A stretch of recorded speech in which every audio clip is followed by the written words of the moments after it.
The Falcons squandered whatever meager goodwill might have been earned from 2 straight wins against the Bucs on Sunday in a game that was more than just a bad loss. It was a shameful effort. Where does Atlanta go from here? We'll talk about it next on AJC Falcons News Now.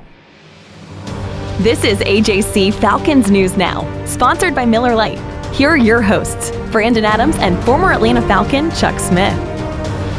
Welcome to AJC Falcons News Now. My name is Brandon Adams. This is the former Atlanta Falcon Chuck Smith. We're glad to have you with us to recap what, unfortunately, I have to say is arguably the worst loss of the season for the Falcons. I realize that's saying a lot, but for me, to see Atlanta come back home after playing the way that it did the last 2 road games in which Atlanta showed you what it was capable of, and to come out and bring out what was not, as I said a moment ago, not just a bad game, I thought a shameful effort. I thought it was a game in which Atlanta just didn't seem to have the same level of focus, energy, just completely manhandled by an awful Bucs team. This was tough to take. And I'm Chuck, as a former Falcon player yourself, I'm curious to get your thoughts on it. I was surprised. Yeah. I really thought the Falcons would come out and set a tempo early, and I thought they would, manhandle Tampa. Yeah. But what you see is when you look at a team like the Falcons, it's up and down. You just never know, but they look like the Falcons that have struggled all year. And, man, it was just, as I was watching, I just couldn't really believe that these guys couldn't make plays. I couldn't believe that the Falcons, like on offense, we'll move forward. I know we'll talk about this, but I couldn't believe watching McGarry struggle and no one helped. There was no chip. Those little things that I was like, okay, these are the things that losers do. And they end up losing the game. But you're touching on something I think is really important here in all of this, that if you really want to kind of zero in on maybe the worst part about the game, it was along the offensive line. You can mention McGarry and his struggles. I thought that Jake Matthews had a terrible game. And I thought one of the things that made this game against the Bucs so bad is the fact that the Falcons in a lot of ways were let down by their highest paid players. Julio Jones was injured. Matt Ryan was running for his life all day long, making some odd throws, some kind of errant decisions. Jake Matthews really, on the receiving end of some penalties. A turnstile there at the left tackle position. Yeah, you're right. The performance of the Falcons' offensive line, the performance of the Falcons' highest paid players was what really left something to be desired, and that's maybe the thing that's going to leave the worst taste in Falcons fans today. Yeah, they didn't step up. And to me, this is one of the things that was indicative of what I thought the Falcons, what affected the Falcons when we're talking about the high-price players you're talking about. Did Julio Jones, there were so many contested plays that the Tampa defense, it looked like they were locked down. I mean, they looked like they had, Richard Sherman or somebody in their prime covering them. It seemed like Atlanta couldn't catch a ball. It seemed like Tampa's defensive backs, and give Tampa's defensive backs and defense a lot of credit.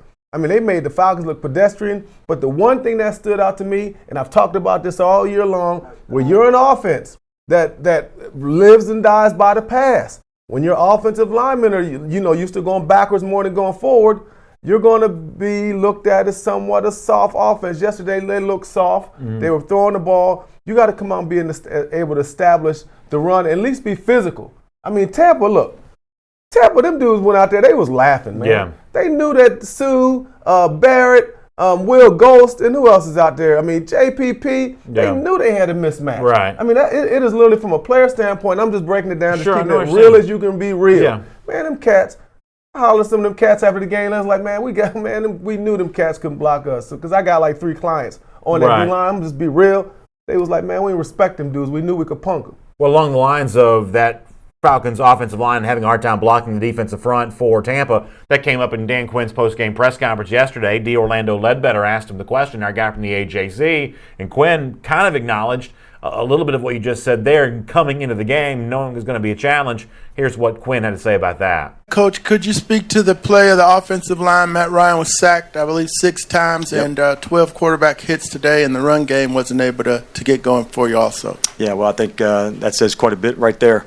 So we knew in the run game, they've one of the strengths of their team, was their run defense. So we knew that part. You'd have to, win some hard yards and move on some. We didn't get much going in that space. And then to the second half to fall behind. I've talked to you about that before. That's when you're totally out of balance and when you can tee off and go. But not to the standard or the level that's acceptable for us, for sure. So the last point that Quinn makes there, I think, is undeniably true, that when you're losing a game, your inability to run the ball is going to be accentuated because of the fact that now the opposing defense knows you're passing every single time, and they are going to pin their ears back on you, and that's going to make your overall run-pass balance at the end of the game look even worse. I think Quinn's right about that. But as far as something he kind of doesn't touch on from that question, just the inability to kind of block the Tampa pass rush and the fact that Ryan was running for his life all day long. I'm sorry, this late in the season, that's not something that Atlanta should be dealing with, and really it kind of neutralizes something over the last couple of weeks I've actually given the Falcons some credit for. I feel like the offensive line has actually played a little bit better as of late. To see it regress the way that it did on Sunday, I mean, for Falcons fans who want to have some kind of hope for the 2020 season, to see the offensive line, even after all of this, continuing to be a turnstile like that, that actually, not only does it end any conversation about what you might do in 2019, but all of a sudden it calls what you're able to do in 2020 into question as well. The best teams have great offensive lines. The best teams have dominating defensive lines. For anyone to keep making an excuse for an offensive line that the Falcons have been building for years, who've got, at one point, 5 first-rounders could have been on the line? Yeah. So what was it, how many, was it 3, 4 first-rounders on the line yesterday? Right. I mean, there really is no excuse to me. But to me, it works hand in hand, though. So as much as I want to sit here and talk about the offensive line, I think that's unfair because it all works together. It wasn't exactly like the Atlanta Falcons wide receivers were on a winning streak yesterday. It weren't like they were running free and catching passes. So if you're not open, Matt Ryan had to hold the ball and there were sacks. Then if the receivers are open and the offensive line doesn't protect. So to me, then you throw in you can't run the ball. It was a total meltdown of all 3 components that didn't work for the Falcons. But that's kind of indicative of how it's been when the Falcons don't win. So I got a question I want to ask you about this situation coming up in a moment. Let me take a few comments before we get there. It's AJC Falcons News Now, sponsored by Miller Lite, the official beer of the Atlanta Falcons. It tastes great, and it's just 96 calories. So you head towards the Thanksgiving week. Certainly that's something to be thankful for. Some great tasting beer to enjoy while we deal with what has been a lackluster season, the Atlanta Falcons, to be sure. Andre Fuller says the coaching has been inconsistent since 2017. This is on YouTube. Andre's probably right about that. However, 10 Stormy Day, the comment I want to read says, he says, I give the Bucs props, but it seems to me Cutter's tendencies rubbed off a little bit. And I agree. I don't like the way that Dirk Cutter calls games with the Falcons. I don't like the way in which they're setting up Ryan, this offense, for success. I mean, the flat-out truth is they are wasting Matt Ryan's prime years with an offense right now that's completely ineffective. If this is what your offensive line is, then you got to find a way to somehow neutralize some of that kind of stuff. I mean, anybody who evaluates talent for a living will tell you there have never been fewer NFL-ready offensive linemen in just the sport of football than they are right now because everybody plays spread offense in high school, everybody plays spread offense in college, and therefore, the kind of pushback, run-blocking offensive linemen that NFL teams would like to have, there just aren't as many of those in the sport anymore. So guess what? You can either pretend that reality doesn't exist or you can kind of get with the times. Unfortunately, I think Atlanta needs to somehow kind of get with the times and try to find some way to make the game be a little bit less about what you don't have along the offensive line. If not, you're wasting your $30-something million asset. It's like buying a Lamborghini and getting your car insurance from the General. I mean, right now they are not protecting their most important asset, which is Matt Ryan, someone who next year the cap number on him is like $33 million. What's worse about the Falcons being a bad team is they are a very expensive bad team. That's the most disappointing part of this for me. Yeah, they are expensive, and Matt Ryan, he is in his prime, right? But got to run the ball. I mean, who are you kidding? You got Hill, who ain't running the ball. You got the Falcons. It comes back to me again for the offensive line. So what you saw yesterday was the Falcons' offense wasn't getting there. So then you put a defense on the field. Now, let's be real. The Falcons had a lot of success the last couple of weeks because the offense did what? Played ahead. Teams had to chase the Falcons. So, but yesterday you saw a defense that wasn't quite up to par, particularly able to hold another team when the other team was still what? Multifunctional. Tampa was running and they were throwing. Yeah. But Matt Ryan right now is tough. As a person who rushed the passer, you give me an offensive line that can't protect, you're going to annihilate the quarterback. So as much as people are going to say, the butts, you have no offensive line. I don't care who you are. Yeah. Peyton Manning, you can be Drew Brees Take away, matter of fact, okay, Drew Brees didn't have an offensive line 3 weeks ago. Yeah. Falcons killed him. Yeah. If you don't protect, the greatest quarterbacks in the history of the game will not be successful. Yeah, I think that's right. Let me see if you get a few YouTube comments. Ghost Pepper says, James Carpenter, Jake Matthews, Caleb McGarry got abused by the Bucs defensive front. Somebody else was also mentioning McGarry there as well a moment ago. Who was mentioning that on our YouTube comment section? Somebody said that. Anyway, look, my issue is more with the Matthews part of this than the McGarry part of this, because McGarry's a rookie. He's trying to work his way into being a successful option at the right tackle position, but you need more from Matthews than what you got yesterday. You just got to have it. Yeah, I mean, that's been kind of the story from day one. Mm-hmm. I mean, he's always had, good games. He's always been solid, but for where he was drafted, you're looking at a franchise. He should be the franchise centerpiece of this offensive line. But who they always talk about is the franchise. Yeah. As far as an offensive lineman, Mac. Right. I mean, he's getting whooped. I mean, Shaq Barrett was using speed rushes, spin rushes. To me, the disappointing part is they're letting him bull rush you. You already know everybody's going to bull rush him, Matthews, because they've had success, so he should expect that. I agree. I mean, now you can't protect on either side. So who am I chip? Am I going to leave two tight ends in? So you got two tackles right now that are liabilities, particularly in this game. Point. But the games before that, they did pretty good. But now, what do? Yeah. Remember, also, some of the dynamics of the offense, this is where the pieces ain't mixing. Some of the dynamics of this offense hurt Dirk Cutter. You got personnel that ain't fitting and working. Yeah. So now you got receivers. Listen, you got receivers that ain't getting separation. Yeah. You got a quarterback that's under duress. You have no running game. And you got to worry about your two first-round tackles. One of them being a multi-million, big-time paid guy. Right. And Matthews. I'm telling you, the recipe right now, actually for the Falcons, it's hard to pinpoint, but I can tell you this. It's got to come to a head because either the play calling or the personnel, something ain't right, but it needs to be figured out, and it needs to be figured out fast. But you make a great point, though. You can chip on one side or the other, Yeah. right? You can bring in a running back or a tight end and help one of your two tackles. Yeah. But if both your tackles are getting folded up, you can't chip on both sides. Right, and then you can't chip them on both sides. Then you got to worry about the A-gap. Yeah. Then they had breakdown Carpenter and Alex Mack. Veterans. You got White, got 2 sacks on the same A-gap blitz. So now I can't chip one outside. I can't dub one inside. I can't protect the A-gaps. I mean, as much as Matt Ryan crap as he takes, I just really feel bad for him from the standpoint of the football part. He getting paid. I ain't worried about all that. Right. But the football part, man, when you got a good pass rush, I'm going to tell you this now, and I don't mean to move forward. No, take it to him. If the Falcons play like they played yesterday, and I'm serious, you will see the biggest dismantling of a quarterback in a long time with the San Francisco 49ers. Oh, my gosh. This is Looking ahead, yeah. They got it. They got something going out there with the front that we haven't seen in a long, long time. Let me read this comment from Randolph Jackson on Facebook. He says, it doesn't look like Dan Quinn knows how to get on the guys when they're giving he calls it a half-ass effort. He always is just laughing and talking to the guys. One of my favorite movies is The Godfather, the line about being a wartime consigliere. Yeah. Certainly seems like Quinn at times is a really good peacetime consigliere. Right. When everything's going well, he's great, arm in arm with the players. Everybody's laughing and having a good time. Yeah. But can this guy get on somebody? Can this guy wake up an effort and say, hey, you guys are, you're loafing out there. You're not giving it your full effort. Is he the kind of coach that can demand excellence from his players and then receive that? Well, all I can do is go by what we see on the sideline, Yeah. right? But let me say this. Let me get a little Kirby up in there, all right? Right. Matter of fact, let me get a little Nick, and let me throw the other little protege in there. Let me get a little Jeremy Pruitt in there. Mm-hmm. You know what I mean? Again, I do. Different kind of different coaches. kind of coach. But in the pros, you never see coaches ripping guys like that on the sideline. Mm-hmm. You don't see Belichick do it, Pete Carroll. It's not the NFL way.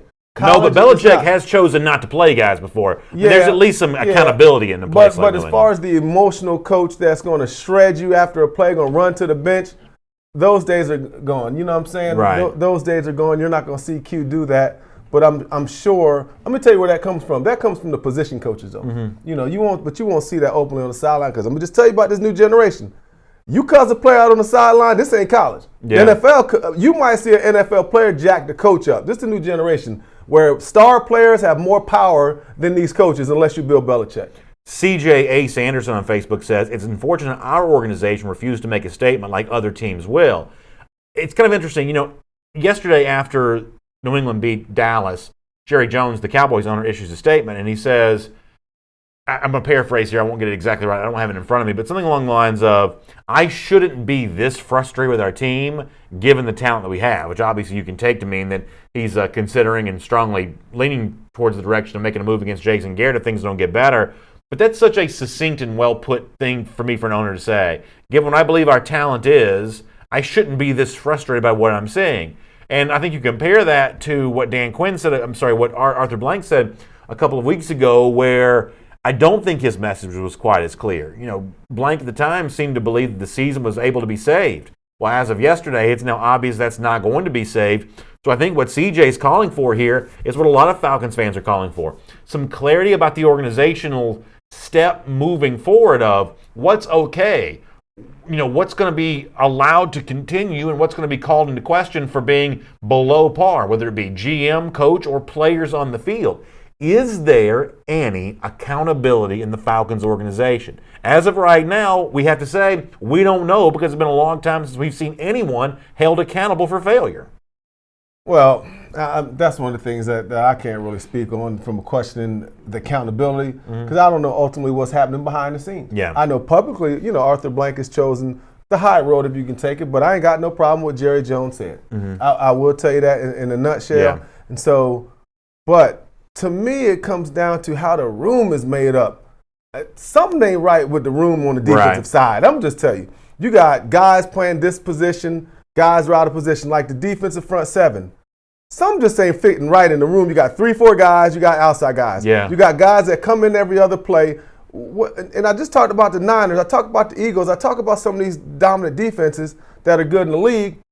You got the starters got to play. There's too much mix and matching. It's like it don't make. You know what I'm saying? It's like you got ice and you got ice, heat and cold, right? Almost like oil and water trying to mix together. What is this? So to me, it's the whole. So the way we're talking about the accountability, it starts with some of the way the personnel is set up. I'm like, man, what is all this going on? I mean, you know what I'm saying? So then to me, it becomes like it's like the room is not right, and that meaning the defensive room is just something not fitting right with the personnel, how the guys are being played, because it looks like they're all over the place to me now. Well, you can also say the same thing about the secondary yesterday as well. Where you'd had what seemed like really good communication the last couple of weeks. Yesterday it was back to finger pointing and which safety's too deep, which cornerback's too shallow, huge gaps in the zone because seemingly they just couldn't get on the right page about who was supposed to be where. You know what this is? This is palms up. Yeah. I seen that I counted. This means, well, what happened? Right, yeah. What happened? Yeah. So I hate seeing that. I've been there, but I've seen it. Blake Robinson on Facebook says, I'm not surprised that the loss happened. Just knew they couldn't keep the pace they were on. Just shocking it was Tampa. I think that's probably well said by Blake, and I'll add to this. Around here, we didn't expect the Falcons to necessarily win all of the games the rest of the season anyway, but I understand fans' frustration when you say, if you could have just won this one and be on a 3-game winning streak with New Orleans coming in, especially when, and we'll get more into the scores later on, but Carolina almost really helped you yesterday. They almost did the thing that if you wanted to just like dream big and have pie in the sky fantasies, you need the Saints to lose some games. Carolina almost got one for you yesterday. And for a while, watching this game unfold in Mercedes-Benz Stadium, that was kind of the most frustrating part, at least I imagine on behalf of the Falcons fans, of you may get the Carolina win against New Orleans and you're not good enough to beat 3-win Tampa in your own stadium. That's what's so frustrating. The fact that you're not setting up the Thanksgiving game to be must-see TV on NBC. The fact that after all Falcons fans have been through, the expensive proposition it can be sometimes to attend a game, and the fact that you kind of drag yourself over to Mercedes-Benz Stadium when there's a lot else that can be done on kind of a late November Sunday with the holiday season approaching. And they don't give their own fans a better show than that. They show out in Charlotte. They show out in New Orleans. This is a chance to kind of come back home and get celebrated a little bit. Get patted on the back for, hey, guys, you didn't give up. You didn't quit. And then in front of your own fans, you laid down on the ground like that. Man, that's the most, I think, disappointing thing. Yeah, and the disappointing thing was also it looked to me like Tampa was the team that was more hungry. Right? Oh, my gosh. And the Falcons look like they kind of, we're cool. We're coming here. They're just going to lay down for us. But those are the kind of things that, to me, we've talked about certain leaders have come up this year for the Falcons. Everybody's saying, this guy stepped up, that guy stepped up. I don't see no alpha dog leaders on this team. Because I'm saying like a day like today, I'm coming. I'm sorry. Everybody wants to say we're going to keep it in-house. I'm coming out right now and say, hey, man, we absolutely suck right now. We need to play harder. Not that, well, we're pros. And, pros are going to do – we know you pros. But we're the guys that's going to step up and say publicly so your fan base knows that you care. Right. So I got suspended years ago for calling out June Jones because I said, look, we're going to be losers unless we learn how to, play defense and have a head coach. And this is just me talking about June. That's defensive minded. We'll be forever losers. Next year we go to the Super Bowl. I need somebody to step up. So the quiet way, the quiet leader thing, obviously ain't working. I need a Ray Lewis, man, who's going to come out. I need a Deion Sanders that's going to challenge. Yeah. I need those kind of guys. Even a Reggie White will publicly talk publicly to let the fans know we got your back. We're in this together. And we got some guys out here that absolutely care. Not saying they don't care, but the other way obviously ain't working. I need one of these cats to step up. Mm-hmm. One of the many first rounders step up and say, boom, this is what Falcon football is about. This is not what we're getting. Along those lines, Chuck, two questions I want to ask you. The first one is this. Tampa came into the game yesterday, same record as the Falcons, just as little to play for as the Falcons. And yet, as you touched on a moment ago, it seemed like they wanted the game more. How could that be? How could Tampa seemingly feel like it had more to play for yesterday than Atlanta did? As a former player, it's hard. We want you to explain that because it's sort of hard for a lot of us to make sense of that. Yeah, but remember, and they're supposed to be playing for Q. We ain't heard that yet. We have not. But this is about playing for Q. Yeah. And you come out there missing tackles on a deep pass that is elementary. Mm-hmm. Elementary. Not making the right block. So it comes down again, it's the room. Mm-hmm. I'm just telling you, man. To me, it's the room. It's the makeup of the team. To me, some of the guys you got in there, they know who they are. They want to play. Yeah. But there's a guy right in that locker room knows that the guy next to him ain't got no balls. Mm-hmm. And then you got the guy that wants to play. This is on all teams that lose, not just the Falcons. You got players on a team that talk about saving the day for their coach, and they go out there, don't make tackles, don't make blocks, start jumping off sides like they did before. So to me, it has to do with the room. So in a locker room, that's where it's fractured, in my opinion, where everybody's trying to play this. It's almost like you're playing this role of this goody two-shoes. We in this together. I get it. Mm-hmm. This league is about dogs, man. This league is about hitting people in the mouth and having emotion. This is a game built on emotions, a violent game. I'm just not seeing that right now from the Falcons. I ain't seeing that emotion. I ain't seeing that cat. Only time I see some emotion when they make a good play. I need some emotion all the time. You can't have. Man, let's go. So again, I'm really disappointed in that part because Dan Quinn, again, he came out and y'all came out and said you love Dan Quinn, right? You're gonna play. We playing for Q, right? But you didn't look like you played for Q to me. Mm-hmm. You didn't. So at the end of the day, everybody in that locker room needs to be held accountable, in my opinion, for how things happened yesterday, and stop looking at each other and putting your palms open. Stop talking about we got pride, so we're gonna play it out. You had an opportunity, man, to possibly save your coach's job. Now we're back to where we started from step one. And we'll get more into the Quinn situation in a moment. Let me ask you one more thing before we get there. So yesterday, the Falcons were mathematically eliminated from the NFC South race. That was always going to be a long shot, but mathematically it was at least alive until yesterday. That's now gone, and they've all but been eliminated from the wild card race. They're essentially at a 0% chance now of making the playoffs. What do you play for the rest of the way? With 5 games remaining, what are you playing for? You're playing for stats. You're playing for stats and respect. So let me tell you this. Stats earn respect. Even if you haven't had a great season, at the end of the year, you know what the GMs are going to look at? They're going to look down to what did he do numbers-wise, right? Then they're going to see, okay, they're the numbers. Now we're going to go see if his play equals what we see on his stats, right? So now guys are playing for an opportunity to get another job because great Super Bowl winning teams, they don't come to the teams with guys who don't perform in the big games when they need to and just, hey, we're going to get you next year. Yeah. So there's no – you're not playing for pride. You're playing for the camera. You're playing so people look down and say, he ain't the one that's let me down. Yeah. Because we're in some listen, I've been here. So when I'm talking about it, I know exactly how it feels. So there are times, I'll never forget this. There are times where we were out in the middle of the season. I always remember Jesse Tuggle taught me this when I was a rookie. He said, Chucky, Jesse got that deep voice. Chucky, no matter what, you got to represent for yourself. Ultimately, we're a team, but when the game is over, we're individuals that are going to be evaluated. So even when we suck, I want to make sure when I was on that film that I was one of the guys that was balling. Yeah. And so the Falcon guys right now, so if you're Grady, I want to win games, but I also got to put my best foot forward and ball. You know, whether it's Matt Ryan, whether it's Jake Matthews, everybody now is going to be evaluated individually within the team aspect. Mm-hmm. So is it okay for me and other Falcons fans to say that it's time to fall on your face for Chase? No more playoff talk. Can't happen. But at 3-8 right now with 5 to go, I'm not telling you the Falcons have the inside track on getting Chase Young, but it is a possibility. It is a possibility. They ain't going to get him. Cincinnati going to get him. No. Cincinnati's going to draft a quarterback. They're going to draft a quarterback. I don't know, bro. They may go winless. They have the number 1 pick. They're going to draft a quarterback. Man, you just never know. But anyway, the point I'm saying is this.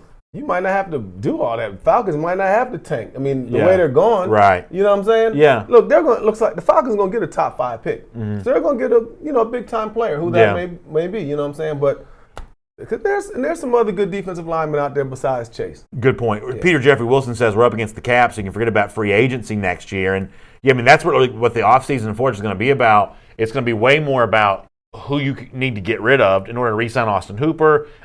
This is more about who you're getting rid of more so than who you're bringing in. As I said before, to make matters worse. Well, they got to find room for Vic. They got to find money for Vic. Come on, man. Come on. I like how you said it, though. Well, what else can we do, man? Yeah. Honestly, I love the way you say it. You got to laugh a little bit. No, I totally get that. Mark Barron says we're going to get blown out at home against the Saints, and the entire nation's going to be watching. We're actually going to talk about that in a moment because it sounds like the Saints kind of already have this one circled on their calendar. We'll get to that here coming up in a moment.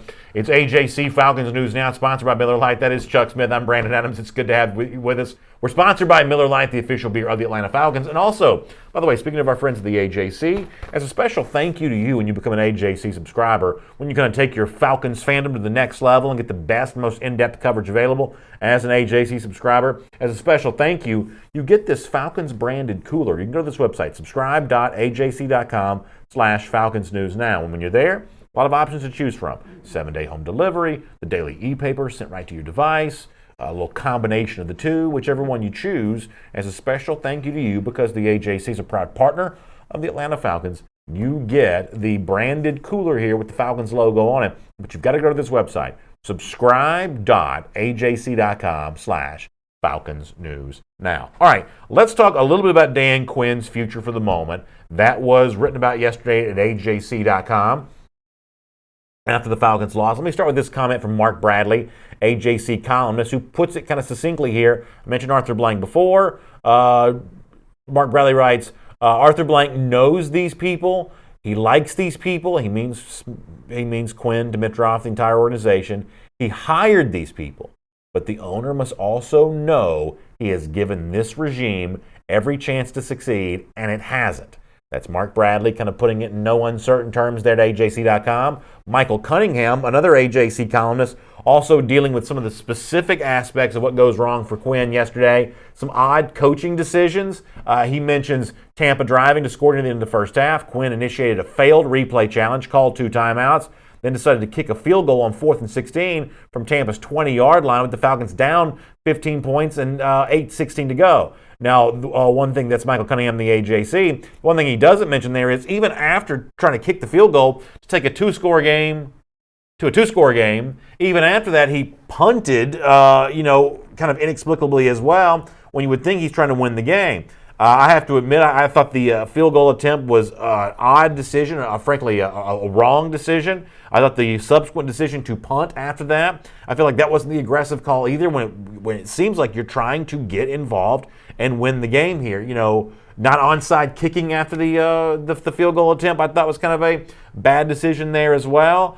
So this is another loss for Quinn, and a loss in which, at least in some measure, now ultimately the bad performance of the offensive line is the real reason Atlanta lost, but you can certainly draw a line to some Quinn decisions to this loss.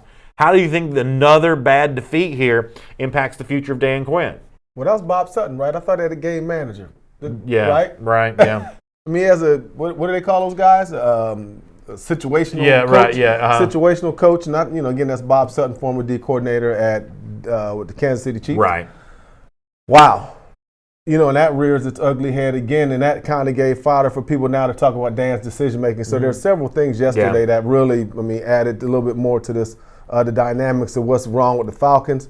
There are a lot of times on those plays too, and I'm just sitting at home seeing the ebb and flow of the game, saying, "Oh, he should kick it. Oh, he should onside kick it. Oh, they should have went for it." So that's again, if it works, it's good. But if it doesn't, but there are some times in there where he should have absolutely, looked at kicking onside and some other things. Yeah. Carnice Jackson says, "Do you think yesterday was the nail that ended Quinn's time in Atlanta?" You asking me? Yeah. I don't think so. Again, you still think that if Quinn can put together some wins towards the end of the season, he has a chance of saving I think he'd have to win out. I'm just telling you, I really do. Now look, and the way I see it, I just go by the climate of what Arthur Blank kind of said. And I think if he wins out, what did that be? 6 of your last 8 or something like that? I really do.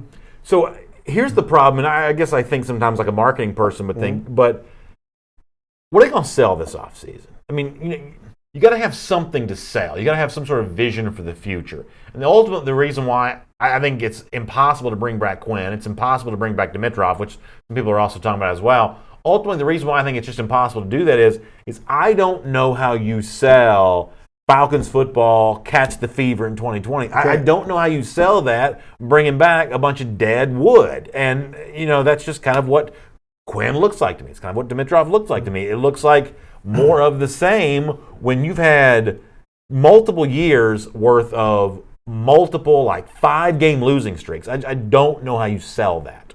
You can't. Yeah. There is absolutely no way to sell it.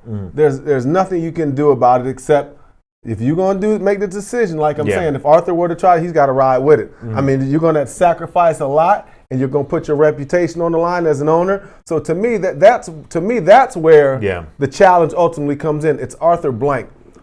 Are you willing to gamble to take this chance on? If I believe in this guy, he was my first year coach, young guy. We had a lot of success. Everything was there. Want to be a Falcon for life, and hope we win championships. But that's the gamble you have to take, because there's nothing you can sell. Literally, because even the things that were talked about in the offseason, right? We're going to add offensive linemen. We did that. Oh, I'm going to put my hands on the defensive line. Then Vic doesn't help. Doesn't come and work with him. Then I'm going to be the coordinator. So a lot of those things put Arthur Blank in a tough situation where it's almost impossible to bring him back. Yeah. But there is nothing to sell, and if he does and it didn't work, I don't know if the organization, the only way it could ever recover is win the Super Bowl. That'd be crazy. Peter Jeffrey Wilson says the Niners game is going to doom Quinn in Arthur's eyes. And I think I understand where Peter's coming from on this.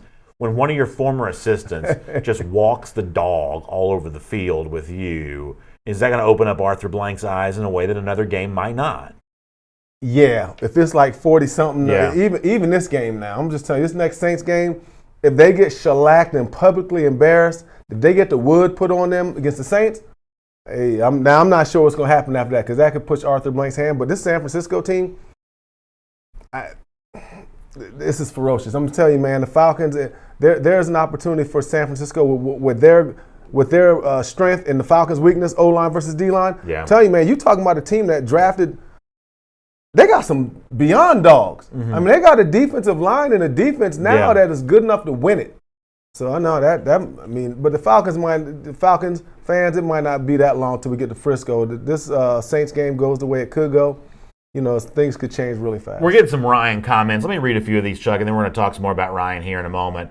Gary Reed Jr. says, I think the only thing that's going to get them bodies back in the seats is drafting a mobile quarterback. It is what it is. Mario Cigar Man McCoy says, Matt's time has come and gone. He's not going to get better. Let's move on. Timothy Kramer says, is it just me or does everyone else think Matt just seems like he just doesn't have it in his heart anymore? It just looks like, in my opinion, we need to start looking at options for quarterback, someone younger and fresh. So a lot of those comments coming in right now, that's just 3 quick examples.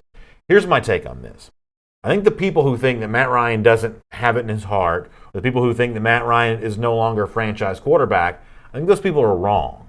But I don't blame them for feeling the way that they feel. I blame the Falcons for how they've kind of put Matt Ryan on display. When you've got a franchise quarterback like this, and you are using him ineffectively, and that's what Atlanta is because they have the oldest, dustiest playbook in the world. when that's what's going on, fans are going to be left to kind of deduce for themselves of, well, Ryan must not be good anymore because the results aren't good. I don't blame fans for feeling that way. I blame the ownership group for not putting something out there that looks better. It goes back to what I said before. They are currently wasting Ryan. And to me, it's the most egregious error in the organization right now. They have a franchise quarterback. Remember, you invested, not you, not watching right now, but you as the Falcons fandom, the organization invested a gazillion dollars in Julio Jones like a few weeks ago. You don't spend all that money on him and then go out and start looking for a different quarterback to try to throw to him because, let's face it, the batting average on picking a new quarterback is no better than 50-50. So you're not going to spend all this money on Julio Jones and then do a coin flip on, are going to have someone that can even throw the ball to him. Investing in Julio Jones the way the Falcons did was an investment in Matt Ryan's future as well, of saying, we're going to keep these two guys together, throwing and catching with each other. That's going to be the nucleus of the team. After a day like yesterday, I don't fault fans for asking a lot of questions, but this is still Matt Ryan's team. It may not seem like it after a day like yesterday, but this is still Ryan's team. Well, I know what fans are talking about, the last sack. Yeah. You know, Matt was trying to escape. It was like he was trying to escape. Yeah, right, yeah. It's not always a pretty sack.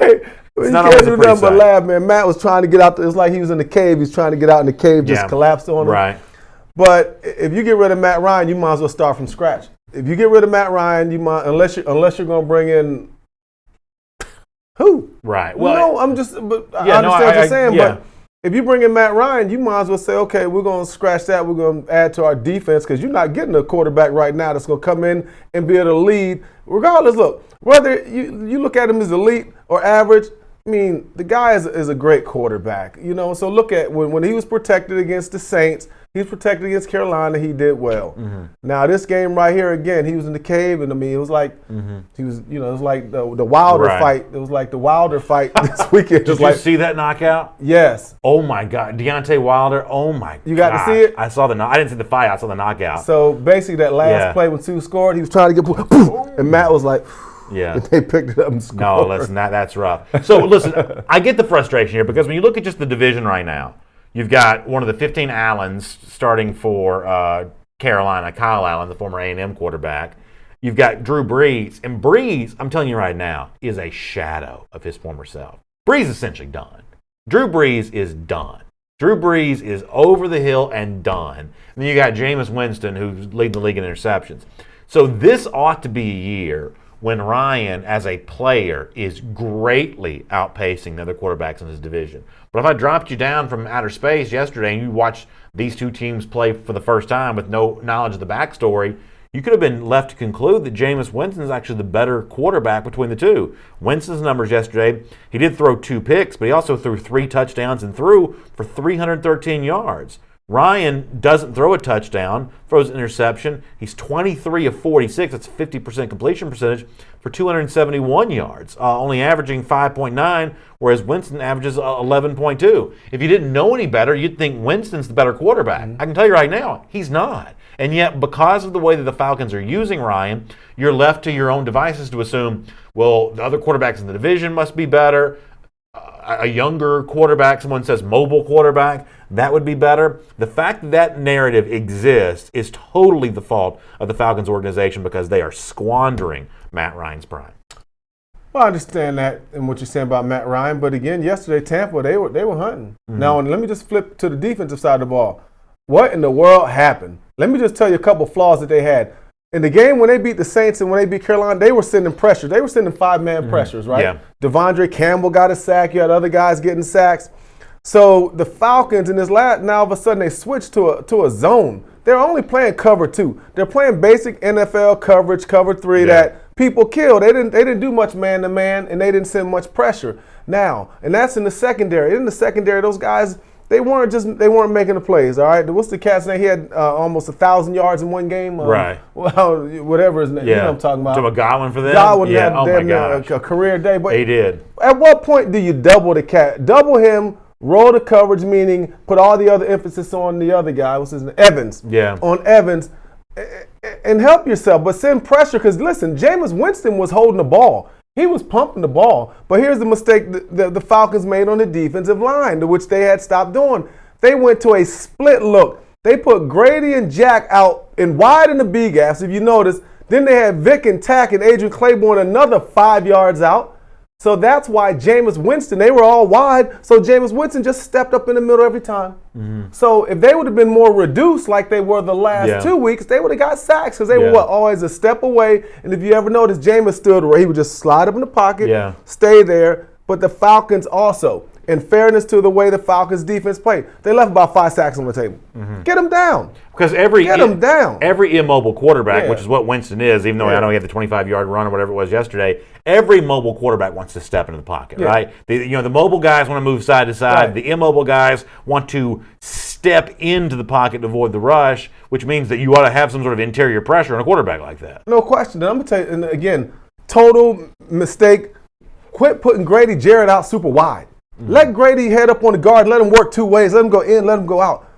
Because that's what you're right. Every quarterback wants to do that. It was like stealing, man. I mean, you're playing a zone, sitting back. Everybody's in their space. Jameis steps up, but no one was there. But then there were opportunities. You got them wrapped up, right? Take them down. The Falcons didn't have a sack, but they had the opportunity for 3, 4, possibly 5 sacks.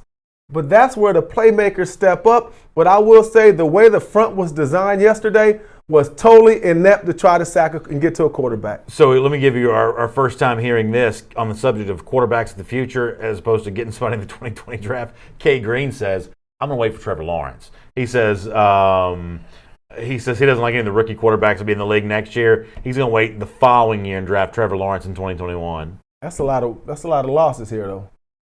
I mean, hopefully that's a 1 in 15 season. That's a good point. No, that's a good point. Hopefully, you're not tanking that bad that you're drafting first overall in 2021. Pretty good point. Also, One Way Will, I mentioned wasting Ryan. One Way Will says they're also wasting Julio Jones as well, and it's true. You know, I hate to say it this way, but the gigantic investment they made in Julio Jones to make him a Falcon for life just does not line up with the way this team has played this year. You know, the idea that you're going to give him the golden parachute contract just does not line up with just how bad this team's been on the field, because there's only so much one player can do to save you. I think Julio Jones is a surefire Hall of Famer. There's no doubt about it whatsoever. But investing all that money in him as if you were securing him on the roster away from winning the Super Bowl, boy, it's hard to line up the let's give Julio Jones $8 gazillion with, and then let's go out and go 3-8 on the field. That's very, very tough for people to reconcile.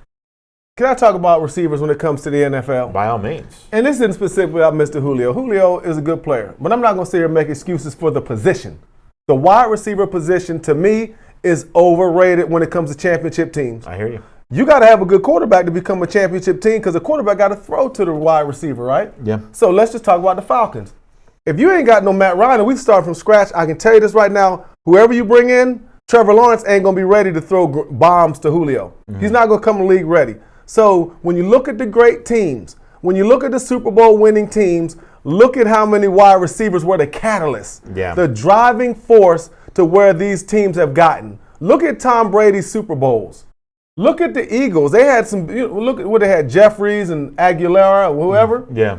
Those aren't exactly guys that we can think of that are what? The Eagles were built on what? Defense and the opportunistic quarterback with what? Run, play, action plays. So, to me, I'm not counting on no wide receiver. Antonio Brown, Julio Jones, because to me, the receiver position, as you look at T.O., look at Randy Moss, look at some of these teams that have won Super Bowls, right? They don't always have the catalyst wide receiver. Now, it's good to have them. Right. I'm loving to have me some Julio, but I'm not going to sit here and act like throughout the history of the NFL, let's go back to Jerry Rice. Jerry was great. Jerry made big plays. But them San Francisco teams had what? Defense, receivers, the old Cowboys, right? You have Michael Irvin, but that team was built on running and defense. So, receivers to me, Jerry might be the greatest player of all time. I ain't say that. All I'm saying is this. If Jerry, let's put Jerry on Atlanta Falcons back then. Is he the greatest of all time? I'll say no. Yeah. You put Jerry. I understand what you mean. I get it. Look, let me put it this way. And you put Andre Rison on the Niners with Joe Montana and Steve Young. I bet you Andre Rison, what he went to probably 6 Pro Bowls. Okay. If he stays out of trouble, he has multiple rings. So, I mean, and that's just how it is. Not taking nothing away from Jerry, but it don't hurt to have 2 Hall of Famers throwing the ball to you. As far as Matt Ryan goes, he addressed yesterday the fact that he's just running for his life all day long. Here is Ryan on a very impressive performance from the Bucs defense up front. Ryan. They did an excellent job today, getting after us. We weren't able to kind of get into any rhythm. We had some opportunities too. Good start for us, creating an explosive play, second play of the game. Disappointing to not come away with a touchdown there. Short field opportunity after that. Disappointing to not come away with points there. So we had our chances and early in that game to make it a different type of game, and we weren't able to do that. And then, obviously struggled really through the second half of the game. And all of us, across the board need to do a better job, and we've got to be able to flush this one out pretty quick. Turnaround is quick, and got to get back to work and try and be better Thursday. KJ Early on Facebook says, why not even get someone to learn under Matt Ryan, essentially meaning someone who's maybe a little bit younger, a little bit different dynamic than Matt Schaub, the current backup, who's frankly a little bit expensive himself. And listen, I'll say this again. I understand the frustration. I don't think that anyone ought to be impervious to criticism when Atlanta played as bad as it did on Sunday, and when Atlanta for the full season has played as badly as it has. I don't think anyone should be beyond reproach when it comes to that. I do truly believe that Ryan's perception amongst Falcons fans is a little bit of a marketing problem. I mean, listen, I'll even bring it up this way. Even had a guy like Quavo the other day on Twitter talking about this, saying that what did he say? He said they ought to bring in Kaepernick and get rid of Matt Ryan. And listen, Quavo's a big sports fan. Obviously, he's respected. In terms of his connection to some of the local teams. I sort of get why he would say something like that, because it's obviously not been a good season. But the fact that you've got high-profile celebrity fans saying that kind of thing, to me, just speaks to the fact that Atlanta, the organization, the Falcons, are not using Ryan properly. They're not. If you got Falcons fans who are that upset with Ryan, when I think objectively speaking, Ryan is one of the great quarterbacks in the last few years in the league, that must mean the Falcons are not using him properly, which is, I believe, the case is. So Quavo came out and tweeted that? I think he deleted the tweet, I think, but he tweeted that the other day. I just think it's where social media meets the NFL, but here's the part about it. Them dudes on the sideline. Mm-hmm. Them dudes probably on speed dial with the Falcons. What I mean? Hey, I need to get on the sideline, but here's the thing. Yeah, I mean, the city has been divided on Matt Ryan from day one. Right. You know what I'm saying? You either like him or you hate him. Mm-hmm. Like, whereas I like Matt Ryan. My brother, absolutely, Jeff, we got to get rid of Matt Ryan. Yeah. And he's usually the intellectual one, my brother, and I'm usually the kind of emotional one. Yeah. And that is literally what said in my house. So my son is like, Dad, we need to get rid of Matt Ryan. This is crazy, man. My wife, she's cool with Matt Ryan. Sometimes, depends, but gosh, when you got guys like Quavo, it is a public relations thing, and it's hard, especially in a town where so much is invested now in this Falcons team. You know what I mean? And it is always interesting, though. If go ahead. I mean, no. I was going to say something that was more geared toward Georgia. If Georgia was losing and Quavo did that. Oh yeah, listen, that'd be tough. That'd be tough. I mean, that'd be tough. You imagine? Oh my gosh. From a recruiting standpoint, it'd be tough. Pros is different. So I mean, listen.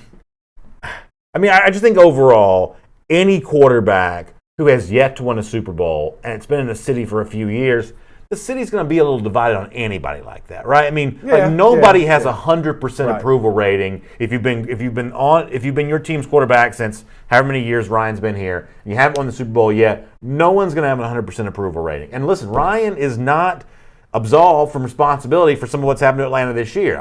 He's definitely not. But if you looked at the very short list of things, you say, okay, this is part of the solution or part of the problem for 2020. Ryan is still, for me, part of the solution. Julio Jones, for me, is still part of the solution. As expensive both those guys are, they're part of the solution. Calvin Ridley certainly is. You might as well kiss Calvin Ridley's career goodbye if you were to ever make the decision of, well, maybe we'll move on from Matt Ryan and roll the dice on somebody else in the draft. I mean, you might as well just kiss it goodbye with Calvin Ridley. I mean, right now, you've got some receivers that you can really exploit. I mean, you got a tandem of receivers that I think put you at the upper echelon of the NFL right now. But that's only true as long as you've got a franchise caliber quarterback delivering the football. Look at the teams who are the worst in the NFL right now.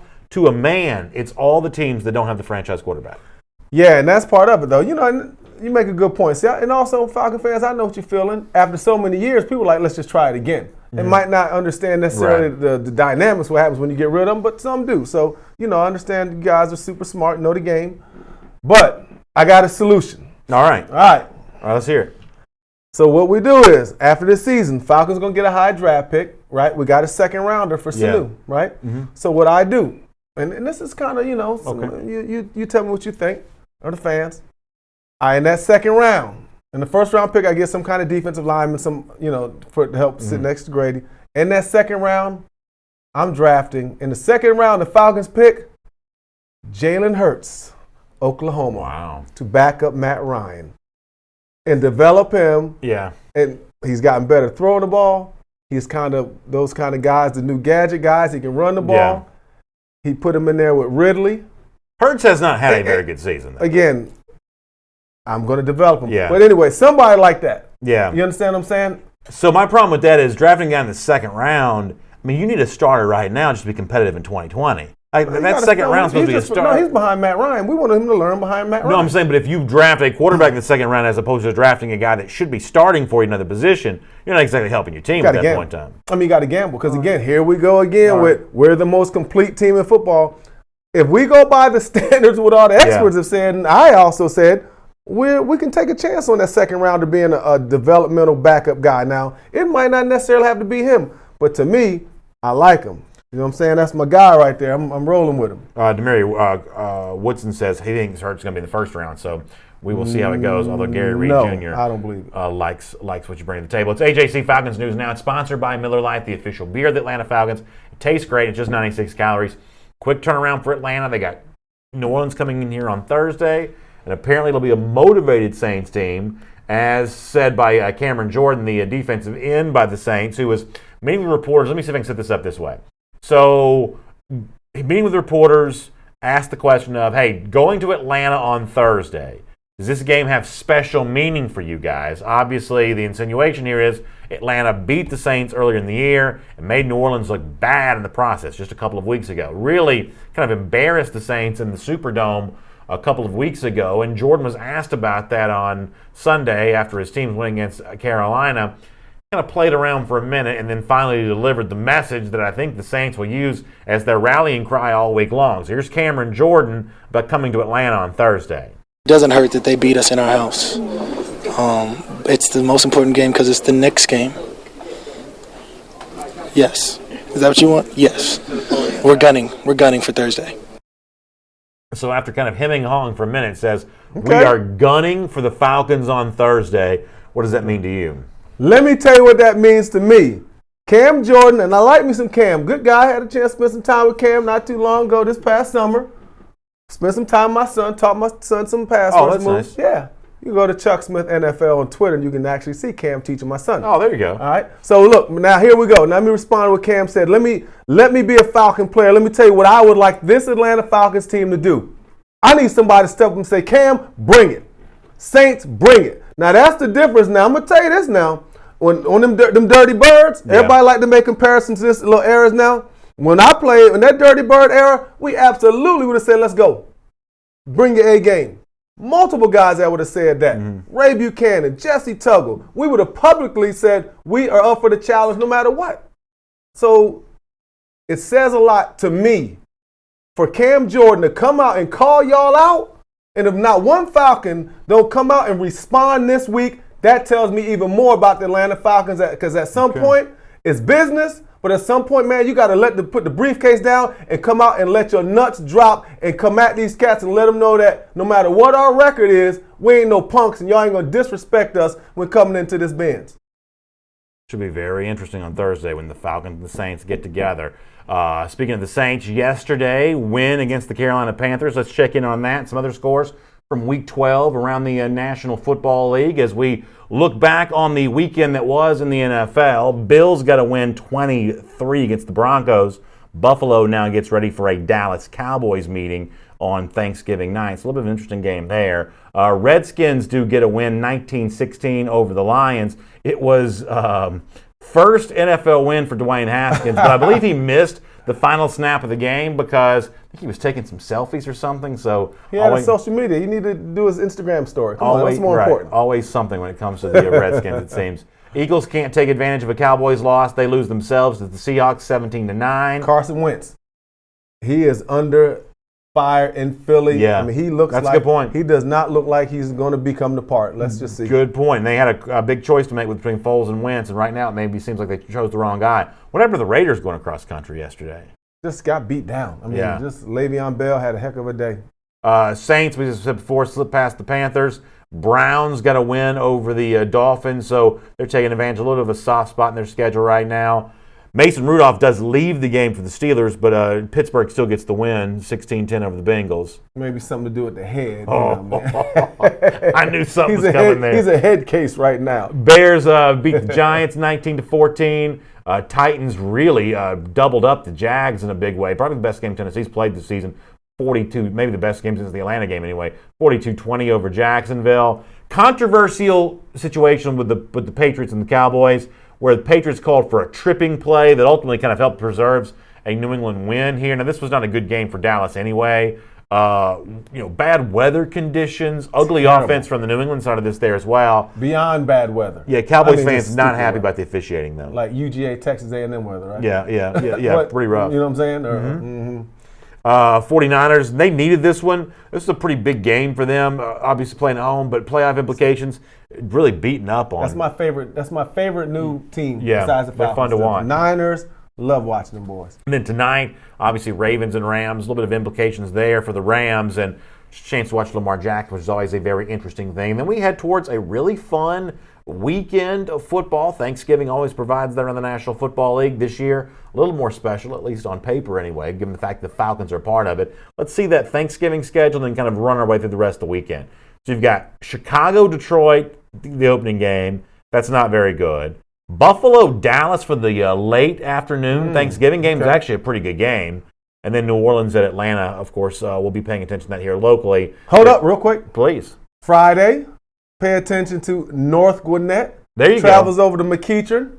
It's on TV. I'm not going to say the station because I don't know how it works here. That's AJC. But look, North Gwinnett, my son's team, travels over to McEachern. Number 4 versus number 1. So hopefully we win, but nonetheless, it's going to be a great game. Yeah, Chuck's a humble guy. He doesn't mention this a whole lot, but you should be aware that his son is a terrific, I'm sure you'll be surprised to hear this, terrific pass rusher for North Gwinnett, which is an incredibly talented team, a really good collection of senior talent, junior talent. That's a very talented team. Really fun to watch. One of the best programs in the state, really, and has been now for quite some time. So Chuck doesn't talk about that a lot, but his son's a terrific high school football player. I appreciate that, and that's on Friday. And also, what's up to all the parents and all that are getting ready for the playoff games this weekend in the GHSA? So they watch us too. Tough to do on Thanksgiving weekend for sure. So we do send shouts out to all those folks being a part of what has been a very fun playoff season thus far in Georgia high school football already this year. And that, of course, leads to a weekend of the rest around the NFL when you get to the Sunday after a bunch of rivalry college football games on Saturday.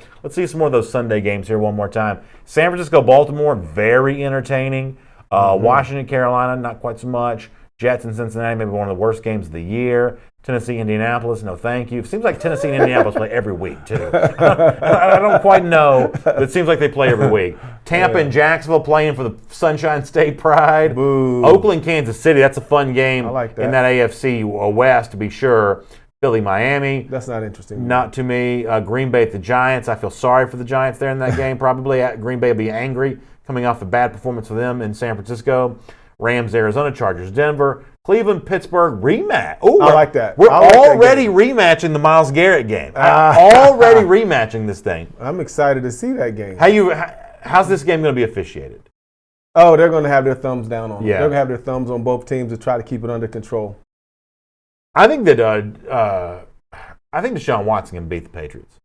I do too. Deshaun Watson's a beast. Yeah, I love Deshaun. He's a great quarterback. Yeah, I think for all the talk about, and I know that Baltimore won the game the other day, but that's the better team. But for all the talk about Lamar as being the ascendant quarterback in the league right now. I'm taking not quite, Deshaun. Yeah, I think Deshaun Watson's my guy on that there as well. I do. If I had to pick between Deshaun and Jackson, I'm going with Deshaun. Yeah. I'm going with Deshaun. So I will give you a little bit of a heads up here. The reason we go ahead and show you the weekend's worth of stuff is today is Monday. We do the show typically Mondays and Fridays at 1 p.m. in honor of Thanksgiving, everything going on, give our staff some time to be off with their family and friends. We're going to push pause on AJC Falcons News Now, sponsored by Miller Lite on Friday. So no show coming up this Friday in honor of the holiday week. But then we will be back on Monday, and then pretty much regular schedule again the rest of the season, and really hopefully some fun announcements about some other stuff going on beyond that. But for this particular Friday, no AJC News Now, sponsored by Miller Lite. So we'll hold off on that, and then be back again at 1 p.m. on Monday to talk about whatever it is that happens between the Falcons and the Saints on Thursday.